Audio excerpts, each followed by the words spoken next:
SMB Investor with Nick Bryant and Sean Smith. Hey everybody, you got Sean Smith, Managing Partner of Search Fund Ventures, and today I'm here with Rand Larsen, who has built SMB Community.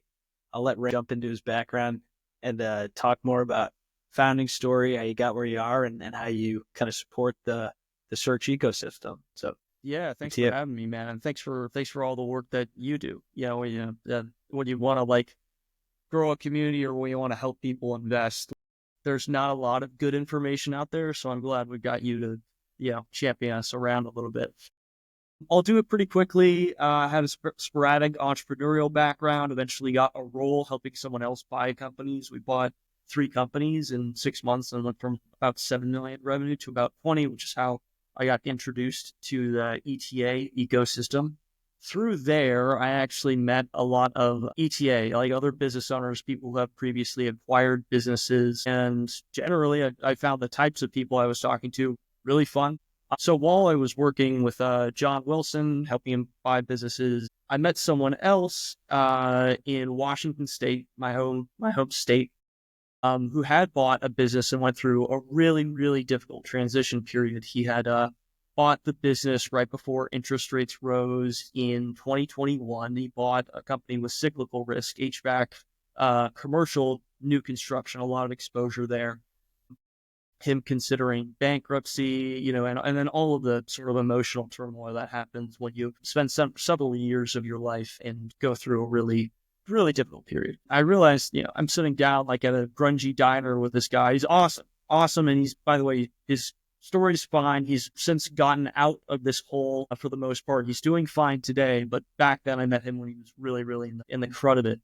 So I was talking with him, trying to workshop ideas, and one of the topics that came up was just who does he have around him to help him talk through issues? Other business owners, primarily people who've gone through this kind of stuff before, and he didn't really have anyone. The typical sort of tropes are this is like when you're a small business owner, there's very, very few other people you can really understand who you are, right? What you're going through. That's an awesome story, and I think it's so true to the nature of small business ownership. It's lonely, right? And you need to create those support networks around you. People join things like YPO, and when you're a, startup founder, maybe a little more kind of down your journey with entrepreneurship, but there was nothing for like the solo searcher, the kind of ETA business owner, right? So you really kind of are supporting people who are in kind of the trenches day to day and don't have a lot of support. And that's great. And I know, in addition to the membership network you've built, you've also hosted lots of meetups that, you must have had 1,000+ people at all your meetups by this point. So maybe talk a little about how those have gone.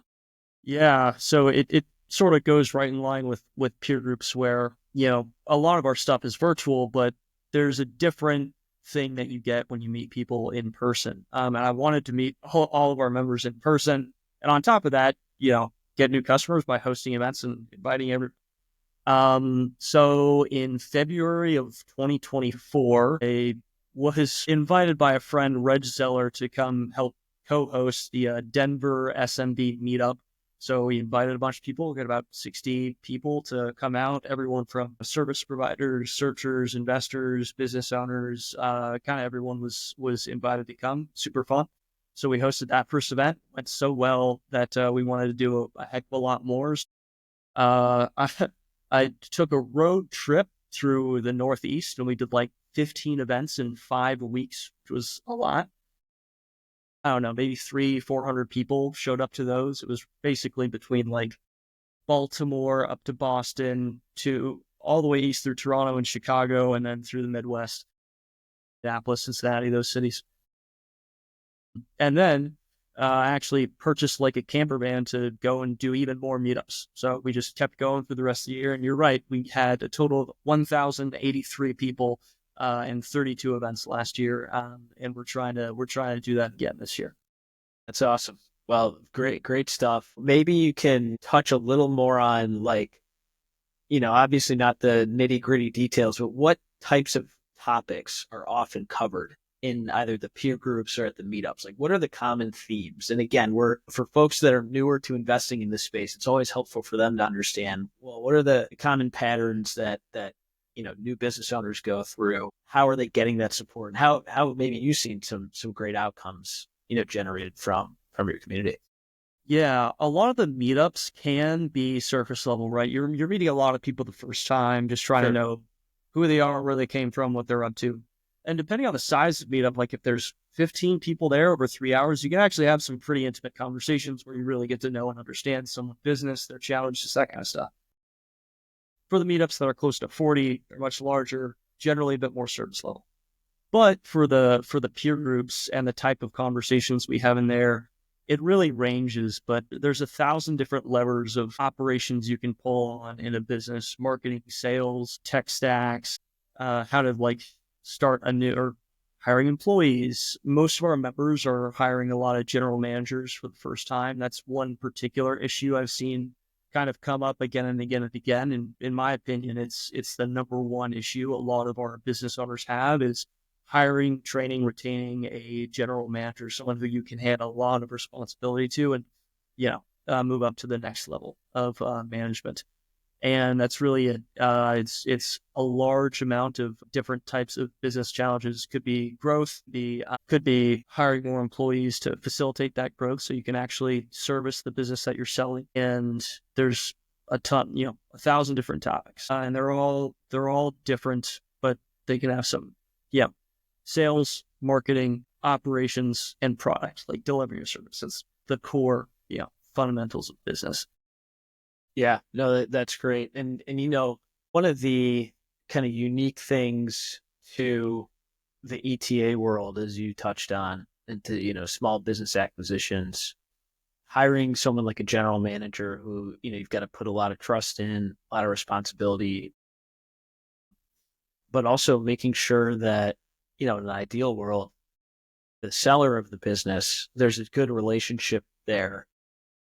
That's pretty unique in the kind of self-funded search world, especially where you go from one day to the next, where you are on the other side of the table negotiating a pretty complex transaction, to right after that, you're ideally sitting on the same side of the table trying to grow this business, at least while the seller's transitioning and, or if they're meant to be involved more materially. So is that kind of a topic that comes up frequently? Any thoughts that you have on that one? Or It does.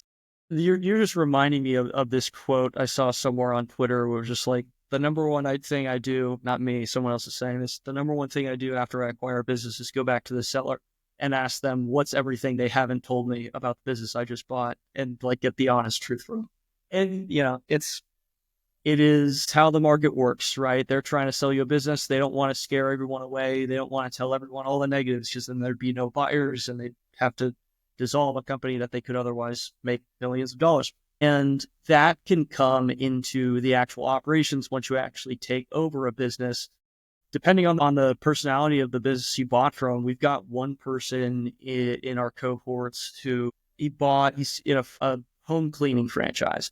He bought another adjacent franchisee next to him, and this business owner, 30-day transition, probably even shorter because he's already franchised on the same network. All their systems are the same. But this business owner, day one, goes on a fishing trip in Florida for 2 weeks and says, "Here's the keys, goodbye." And there were just challenges with that. There were employees crying in an office because it was a classic transition, and the buyer wasn't given very much personal support in terms of announcements and ensuring that everyone was happy and confident with the new owner. Everything's going well with it, but it doesn't mean that there aren't any challenges. In my opinion, at least from a lot of conversations we've had and that I've had with other business owners through acquisition, seller personality, who you're buying the business from, I think is very, very overlooked in terms of its importance. I would put it right next to, cyclical risk or customer concentration. I mean, I think it's a really big core thing a lot of searchers are missing, is the importance of the seller and how they're able to transition the business. Because a bad seller can be competing with you in a month, and it doesn't matter if you've got a non-compete signed. Some people will just disregard it and say, "Sue me." And there's a number of issues that can come up with working with a bad seller. That said, the entire opposite end, working with a good seller, is always a huge blessing. Yeah. And just such a unique, both sides of the coin, good seller versus bad seller, very unique sort of, characteristic of these self-funded search deals, especially. So I'm sure folks in your network have a pretty unique perspective and a unique ability to help people through that transitionary phase and potentially through some of the challenges that arise. Yeah, they definitely do. So, maybe kind of touching on the last topic we have here, what's been most rewarding for you about, building this community, bringing so many people together, both in person and digitally, and I guess where do you hope to take it? Yeah, well, we had a podcast. We've got a private podcast just for our members. Again, like not shared with the public. Everything's very, very private, so you can have the same type of like conversation you would in a peer group, very open, honest, transparent, but on a podcast, and the rest of our community could listen and learn. And someone said at the end of our last podcast recording was that, it was just like, it was a good review for SMB Community. It was like, I would be insane without this peer group that you started, something like that. It sort of all goes back to the reason I started peer groups in the first place. So that story I told earlier, I mean, every single time I can find someone who's in a bit of dire straits and help them out, I get a lot of personal fulfillment from that. Great. Well, sounds like you're in the right business then if you're bringing people together to solve their problems. Yeah, absolutely. I think I am. Great. Well, I know you started working with investors here and there. You hosted kind of some investors to get together not too long ago. Is that, are you going to start pushing more into the investment world, or do you have thoughts on whether that's part of the future of SMB Community? Yeah, absolutely. I've reached out to, I think, maybe 10 search funds that are looking to deploy capital. Adam Markley's a good friend, and I would love to work with more SMB investors. I think specifically the value that I can offer SMB investors is a couple things. I feel like I've been a bit of a downer on this call so far. Like, here's all the bad things about small business ownership. But it's just because I'm exposed to the problems every single day. It's my job to be exposed to the problems of small business ownership. And I think that comes with a couple benefits. Number one, I can look at a searcher and a deal that they're going through. I'm not the best person to shop a deal with, but the types of challenges, like operational challenges they're going to have going forward, I've got a lot of anecdotal knowledge of things that can go wrong. Like, key manager risk, for example. It's easy to read on paper. There's not a lot of stories and anecdotes you can point and say, here's how, like, a situation that happened and how you might be able to avoid that in the future with, compensation agreements, whatever. So that's point number one, is just I've got a lot of exposure to the actual problems that small business owners go through post-acquisition. And number two is I have a huge Rolodex of people who have already acquired a business in the same industry that an investor will put funds into. So if you want to have your searcher who's going to buy a business in whatever it is, commercial HVAC, I've got a guy who's already bought a business. He's been in it for 3 years. He's going to know all of the dirt and hair on a deal and what can go wrong and what to watch out for. I just connect people for free, probably a couple times a week at this point, like a searcher who's looking to buy a business and someone who's already bought one in that industry.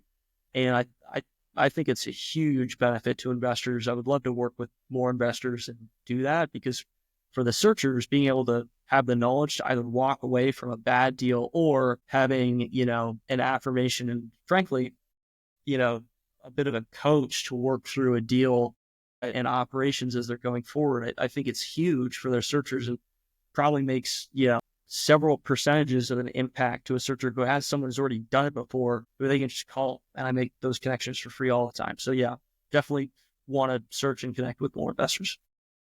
Yeah, the YPO for the search world, right? It's closer to GLG. I'm like a mini GLG. Yeah. The expert network. Yeah. Okay. I like the expert, that part of the expert network, but yeah, YPO, EO, but for ETA. Yeah. Cool. Like that as well. Awesome. Well, anything you want to add before we hop?